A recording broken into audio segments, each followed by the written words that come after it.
Promo റിവ്യൂയിലേക്ക് എല്ലാവർക്കും സ്വാഗതം. ഈ റിവ്യൂ ഇഷ്ടപ്പെടുവാണെങ്കിൽ ഒന്ന് ലൈക്ക് ചെയ്തും സബ്സ്ക്രൈബ് ചെയ്തും സപ്പോർട്ട് ചെയ്യണേ. അപ്പോൾ ഗംഗാധരനും മനുവും ശിവനും കൂടി ഇരുന്ന് സംസാരിച്ചിട്ട് അവരൊരു ഡിസിഷനിൽ എത്തുന്നുണ്ട്. ഡിസ്ചാർജ് ആയതുകൊണ്ട് തന്നെ ഹോസ്പിറ്റലിലേക്ക് ചെല്ലുന്നു. അവിടെ നിന്ന് അന്നേരം തന്നെ വൈജയന്തിയെ പൊക്കി നേരെ ബാലേന്ദ്രൻ്റെ വീട്ടിൽ കൊണ്ട് ഇറക്കുന്നു. അതാണ് അവരുടെ തീരുമാനം. അതുപോലെ ഇതിനിടയ്ക്ക് അലീനയെ കാണിക്കുന്നുണ്ട്. അലീന പനിയായിട്ട് കിടന്ന രോഹിത്തിനെ പിടിച്ചെഴുന്നേപ്പിച്ചിരുത്തി ഭക്ഷണം കഴിക്കും മോനെ എന്ന് പറഞ്ഞാൽ ഭയങ്കര സ്നേഹത്തോടെയൊക്കെയാണ് കഞ്ഞി കോരി കൊടുക്കുന്നത്. അവൻ്റെ അഹങ്കാരത്തിന് പിന്നെ അത് തട്ടിക്കളയുന്നുണ്ട്. അത് കഴിഞ്ഞ് അവിടുന്ന് എഴുന്നേറ്റ് കട്ടിലേന്ന് എഴുന്നേറ്റ് പോകാൻ വേണ്ടി നോക്കുക. പനിയാണ്, പിന്നെ 2 ദിവസമായിട്ട് ഇപ്പോൾ ഭക്ഷണം കഴിച്ചിട്ടില്ല. അതിൻ്റെ ക്ഷീണം എല്ലാം കൂടി അവൻ എഴുന്നേറ്റ് നിൽക്കാൻ മേലെ കുഴഞ്ഞ് താഴേക്ക് വീഴാൻ പോകുമ്പോഴേക്കും പിടിച്ചെഴുന്നേൽപ്പിക്കുന്ന അലീനയാണ് കാണിക്കുന്നത്. അതുപോലെ ഈ ശബ്ദമൊക്കെ കേട്ട് മുകളിലോട്ട് കയറി ചെല്ലുന്ന ഭവതിയും കാണുന്നുണ്ട്. അലീന രോഹിത്തിൻ്റെ അടുത്ത് പെടുന്ന പെടാപ്പാട് അവളിങ്ങനെ പേടിച്ച് നോക്കി നിൽക്കുന്നതൊക്കെ കാണിക്കുന്നുണ്ട്. അതുപോലെ വൈജയന്തിക്ക് ഡിസ്ചാർജായി. പിന്നെ റൂമിലേക്ക് വരുന്ന നേഴ്സുമാരോടൊക്കെ പറയുന്നുണ്ട് ഇന്ന് എനിക്ക് ഡിസ്ചാർജ് ആണ് എന്നുള്ള കാര്യങ്ങളൊക്കെ പറയുന്നു.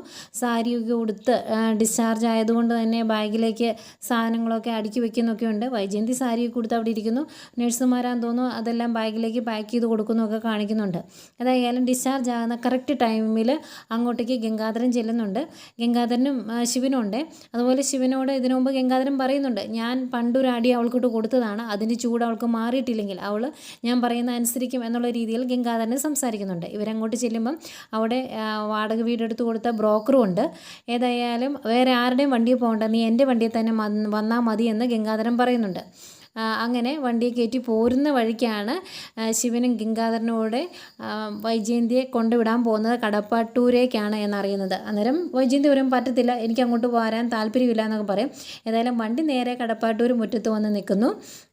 വേറെ നിവൃത്തിയില്ലാതെ വൈജയന്തി വണ്ടിയിൽ നിന്ന് ഇറങ്ങുന്നു. വൈജയന്തിയുടെ സാധനങ്ങളെല്ലാം വീടിൻ്റെ ഫ്രണ്ട് വശത്ത് തന്നെ കൊണ്ടുവച്ച് കൊടുക്കുന്നുണ്ട് ശിവൻ. എന്നിട്ട് ഗംഗാധരൻ പറയുന്നുണ്ട് ഇനിയുള്ള കാര്യങ്ങളിൽ നമ്മൾ ഇടപെടണ്ട, ബാലേന്ദ്രൻ്റെ വീടാണ്, ബാലേന്ദ്രൻ്റെ ഭാര്യയാണ്, ബാലേന്ദ്രൻ്റെ കുടുംബമാണ്, അതെന്ത് വേണമെന്ന് അയാൾ തന്നെ തീരുമാനിക്കട്ടെ എന്ന് പറയുന്ന ഗംഗാധരനെയും കാണിക്കുന്നുണ്ട്. ഏതായാലും ഇതെല്ലാം അവിടെ കൊണ്ട് വെച്ചിട്ട് ശിവൻ ഇനി നിനക്ക് എന്ത് വേണമെങ്കിലും കാണിക്കാം, എന്ത് വേണമെങ്കിലും തീരുമാനിക്കാം എന്നുള്ള രീതിയിൽ പറയുന്നു. അപ്പോഴത്തേക്കും വണ്ടി വന്ന് നിൽക്കുന്ന ശബ്ദമൊക്കെ കേട്ടിട്ട് അലീന വന്ന് വാതിൽ തുറക്കുന്നുണ്ട്. അലീനയുടെ മുഖത്ത് ഭയങ്കര സന്തോഷമൊക്കെയാണ്. കട്ടക്കലിപ്പിലാകട്ടോ വൈജയന്തി വണ്ടിയിൽ നിന്ന് പയ്യെ ഇറങ്ങി പിടിച്ച് അവിടെ വന്ന് ആ വരാന്തയിൽ കയറി ഇരിപ്പുണ്ട്. എന്നിട്ട് അലീന ഇറങ്ങി വന്നു കഴിയുമ്പം അലീന ഒരു നോട്ടമുണ്ട്. ആ നോട്ടത്തിൽ തന്നെ അലീന ദഹിച്ചങ്ങ് തീർന്നു പോകും. അമ്മാതിരി നോട്ടം നോക്കുന്നത്. ഏതായാലും നിവൃത്തിയില്ല, ഇനി തിരിച്ചുപോക്ക് നടക്കുകയല്ലോ. ഏതായാലും വീടിൻ്റെ ഉള്ളിലേക്ക് തന്നെ കയറുന്നു.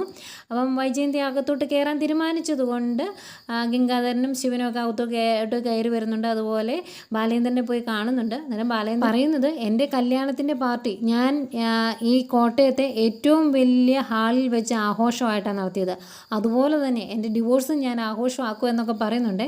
പിന്നെ ഗംഗാധരനും എല്ലാവരും സംസാരിച്ച് കാല് പിടിക്കുന്നതുകൊണ്ടാകാം ബാലേന്ദ്രൻ ഇങ്ങനെ കൂടി ചോദിക്കുന്നുണ്ട്. അപ്പം 10-20 വർഷം എന്നെ കുറച്ച് പേര് കുരങ്ങ് കളിപ്പിച്ചായിരുന്നു, അത് ഇനിയും കണ്ടിന്യൂ ചെയ്യണമെന്നാണോ എന്നിങ്ങനെ ചോദിക്കുന്നുണ്ട് കേട്ടോ.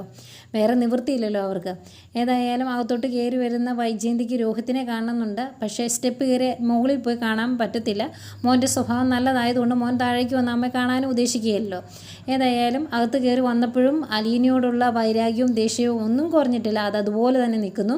അതുകൊണ്ട് എല്ലാം കൊണ്ടുവച്ച് റൂമിലെല്ലാം കൊണ്ടുവച്ച് അലീന കൊടുത്തു കഴിയുമ്പം അലീനയോട് പറയുവാണ് ഒരു കുടുംബം തകർത്തിട്ട് നിൽക്കുവാണ് ജന്തു എന്ന്.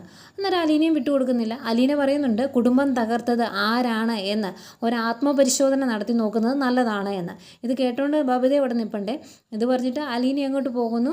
അത് കഴിഞ്ഞ് കൃഷ്ണമോള് വരുന്നുണ്ട് വൈജയന്തിയുടെ അടുത്ത്. അന്നേരവും ഈ മാതിരി സ്വഭാവമാണ് കാണിക്കുന്നത്. അന്നേരം കൃഷ്ണമോള് ചോദിക്കുന്നുണ്ട് അമ്മയുടെ സ്വഭാവത്തിന് ഒരു മാറ്റവും വന്നില്ലേ, ഒരു ചേഞ്ചും വന്നിട്ടില്ലല്ലോ എന്ന് പറഞ്ഞ് കൃഷ്ണമോളും കുറ്റപ്പെടുത്തുന്നുണ്ട് കേട്ടോ വൈജയന്തി.